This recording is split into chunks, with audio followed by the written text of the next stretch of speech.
है ये सिरसा के हांडी खेड़ा गांव का विवादित संजय भगत बाबा।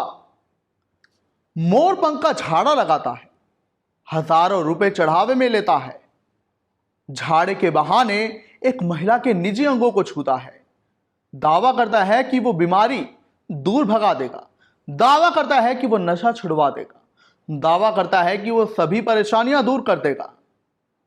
क्यों हो रहा है संजय भगत बाबा को लेकर एक बड़ा विवाद? क्यों ग्रामीणों ने पुलिस में दे दी बाबा के खिलाफ शिकायत? क्या बाबा ने फैलाया है कोई अंधविश्वास? ये सब आप इस कार्यक्रम में जानेंगे। नमस्कार, आप देख रहे हैं की दहाड़, मैं हूं आपके साथ ओम पांडे। देखिए, दिस इज 21st सेंचुरी, 21वीं सदी है ये। यहां अंधविश्वास की कोई जगह नहीं है, लेकिन अभी भी कुछ बाबा ऐसे हैं जो कि धार्मिक उपायों के नाम पर अंधविश्वास को बढ़ावा दे रहे हैं। अंधविश्वास को तो बढ़ावा दे ही रहे हैं, लेकिन इसके अलावा उसी अंधविश्वास की आड़ में लोगों के साथ खिलवाड़ कर रहे हैं, उनकी भावनाओं के साथ खिलवाड़ कर रहे हैं और मनमाना चढ़ावा ले रहे हैं और नाम पंडितों का बर्बाद करने में लगे हैं, ब्राह्मण समाज का बर्बाद करने में लगे हैं। तो बिल्कुल एक ऐसा ही विवाद जो है अब सिरसा के हांडी खेड़ा गांव के एक संजय भगत बाबा को लेकर सामने आया है, जहां ग्रामीण खुद इस बाबा के खिलाफ हो गए हैं और पुलिस थाने में शिकायत दे दी है। दरअसल बीते शनिवार को एक हाई वोल्टेज ड्रामा इस हांडी खेड़ा गांव में बाबा के दरबार में हुआ, जहां मेहंदीपुर से आए एक शख्स ने यह आरोप बाबा पर लगाया कि उसने उनसे हजारों रुपए का तेल चढ़वा लिया दान के नाम पर और झाड़ा फूंक के नाम पर, इसके अलावा बीमारी दूर करने के नाम पर, लेकिन उनकी समस्या का हल नहीं हुआ। और जब उन्होंने इसकी शिकायत तो बाबा कहने लगे भी 3 फेरी और लगाना, यानी कि 3 बार और दरबार में आना, यानी कि ऐसे ही पैसे और खर्च करना। मेहंदीपुर के उस शख्स ने आरोप लगाया कि वो ऑलरेडी 30 से 40 हजार रुपए खर्च कर चुका है और अब बाबा जी कह रहे कि और आओ 3 बार। तो उसके बाद उसने जब पैसे मांगे तो उसका आरोप है मेहंदीपुर के शख्स का कि बाबा ने बाउंसर जो रखे हैं उसने उसका कॉलर पकड़ लिया। लिहाजा बाद में पुलिस थाने में शिकायत गई, बाबा को पुलिस अपने साथ ले गई, लेकिन बाद में छोड़ दिया गया। पुलिस ने कहा है कि वो शख्स मेहंदीपुर का जिसने शिकायत की थी उसने बाद में शिकायत ली, शायद पैसे मिल गए या समझौता हो गया। खैर, ये सिर्फ एक विवाद नहीं है जो इस संजय भगत बाबा को लेकर आया है सामने। इसके पहले कई विवादित मामले सामने आ चुके हैं इसी बाबा से जुड़े, लेकिन उसके पहले आप इस बाबा की कहानी जानिए। आखिर बाबा कैसे बनाई, ये है कौन और क्या कोई ऐरा गहरा नथु गहरा ऐसे ही बाबा बन के लूटता रहेगा, लोगों को अंधविश्वास फैलाता रहेगा? ये भी मैं अब आपको बता रहा हूं। तो कहानी यह है संजय भगत बाबा की कि इसकी शादी 9 साल पहले हुई।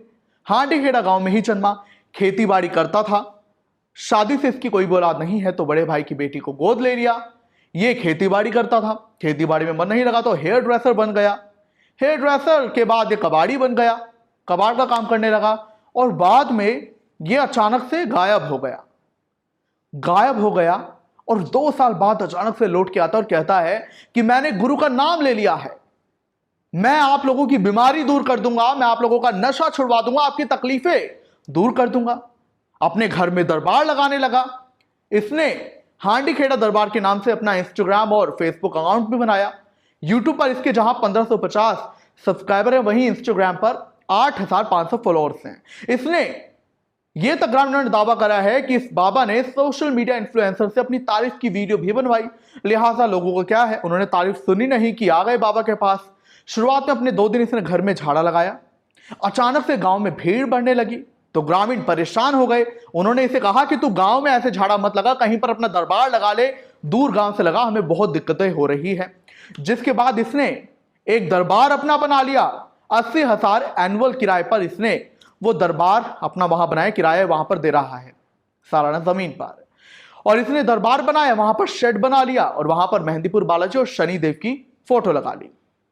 अब उन्हीं भगवान की आड़ में, वो भगवान जो कि हिंदू संस्कृति की पहचान है, वो भगवान जो कि लोगों की तकलीफ दूर करने के लिए जाने जाते हैं, उन्हीं के नाम पर लूटमार कर रहा है। मेहंदीपुर बालाजी की इसने फोटो लगाई तो ये वहां पर चढ़ावा चढ़वाता है श्रद्धालुओं से, और जो झाड़ा लगवाने दुखियारे आए होते हैं उनसे पैसे लेता है और शनिदेव पर तेल चढ़वाता है। तेल भी कुछ पौना थोड़ा बहुत नहीं बल्कि लीटर तेल, 11-11 किलो तेल ये चढ़वा लेता है। कहता है कि मैं तुम्हारी बीमारी दूर कर दूंगा। हाल ही में बाबा का एक वीडियो भी वायरल हुआ था जहां पर वो झाड़ा लगाने के बहाने एक महिला के निजी अंगों को छूते हुए दिखाई दे रहे थे। ग्रामीणों ने कई बार बाबा की शिकायत की है, लेकिन पुलिस कहती है कि मामला सुलझ जाता है और समझौता हो जाता है और शिकायत वापस ले लेते हैं। इसके अलावा आपकी जानकारी के लिए बता दें, एक और विवाद तब आया था जब बाबा के दरबार में आए एक व्यक्ति की मौत हो गई थी। परिवार का आरोप था कि उसकी मौत गर्मी के चलते हुई। वो कहना था कि परिवार वाले कह रहे थे कि वो फतेहाबाद से आए हैं, वो अपने बच्चे को यहाँ नशा छुड़वाने के लिए, झाड़ा लगवाने के लिए आए थे, लेकिन दरबार में इतनी गर्मी थी कि उसे गर्मी लगी और उसकी मौत हो गई। तब भी केस हुआ और अभी फिलहाल जो है बाबा पर लगातार विवाद गरमा रहा है। ग्रामीण एकजुट हो गए हैं बाबा के खिलाफ। और वहीं आपकी जानकारी के लिए बता दें कि अब इसमें एक अच्छी बात यह हम देख सकते हैं कि ग्रामीण एटलीस्ट अंधविश्वास के खिलाफ खड़े हुए हैं। जहां हम अक्सर देखते हैं कि ऐसे पिछड़े इलाकों में या फिर कई वर्ग विशेष के लोग इन बाबाओं की बातों में आकर, चिकनी चुपड़ी बातों में आकर, अंधविश्वास में आकर अपना सब कुछ गवा बैठते हैं, नुकसान करा बैठते हैं। लेकिन यहाँ ग्रामीण अंधविश्वास के खिलाफ खड़े हो गए और बाबा को ही जो है अब थाने में पहुंचाने का काम किया। लेकिन फिलहाल तो बाबा बाहर है। अब देखना होगा क्या कुछ इस मामले में और कुछ सामने आता है। क्या कुछ आप कहेंगे इस पर, हमें जरूर बताएं।